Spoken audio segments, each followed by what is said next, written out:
Good morning, everybody. So, or afternoon, wherever this may find you.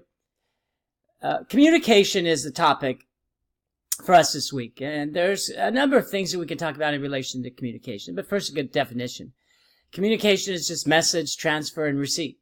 It's as simple as that. It's taking a message and transferring it to somebody else and then ensuring that they receive it.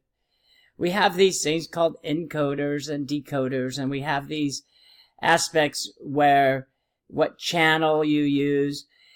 And really, at the heart of it, it's no different than taking a thought or an expression from one person and trying to relay that thought or expression to another person, and then ensuring that they received it.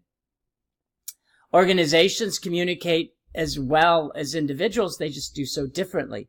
Which brings up four things that I would consider if you're trying to communicate. And four things to consider as you try to communicate a message. So first and foremost, you have to clearly know the message you want to convey. Believe it or not, this is the hardest part.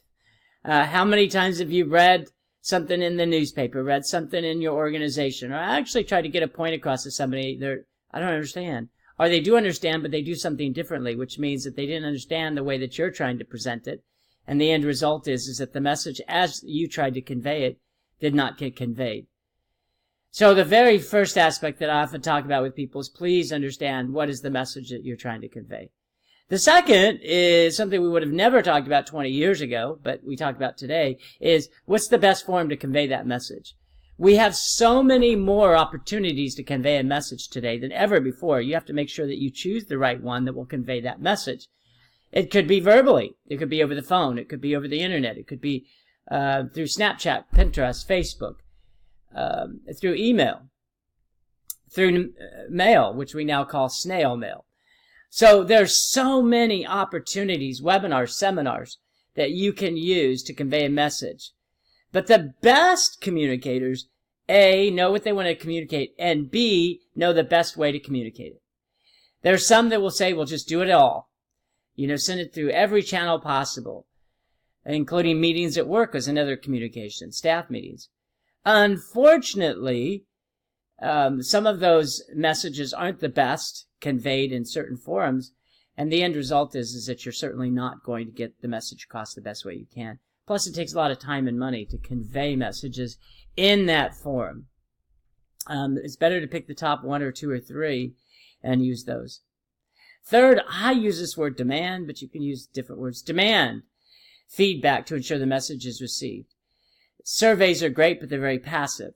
Asking people directly, what did you just understand from what I said? Sometimes when I do staff meetings or send out emails, I'll choose somebody and say, hey, respond back to me as to your understanding. I don't pick everybody, but I'll pick one or two people. And that's a great way to really find out how people are not only interpreting what you've done, but also doing something with what you've done. So that's something that I use. And the last is codify, create, make a permanent record of what you communicated. I have staff meetings every other week. After the staff meetings, we send out minutes. If you're going to have a webinar, make sure that it's recorded. I know it sounds like, oh, of course it is, but make sure that it's recorded. If you're going to have a telephone conversation, make sure that for important things, follow it up with an email, to memorialize what we talked about. I just wanted to say A, B, or C. Or as simply as, thanks for having the conversation today. It was great to talk about A, B, C, and D. Everybody, that's a primer on communications. We'll certainly talk more. Enjoy the best day possible.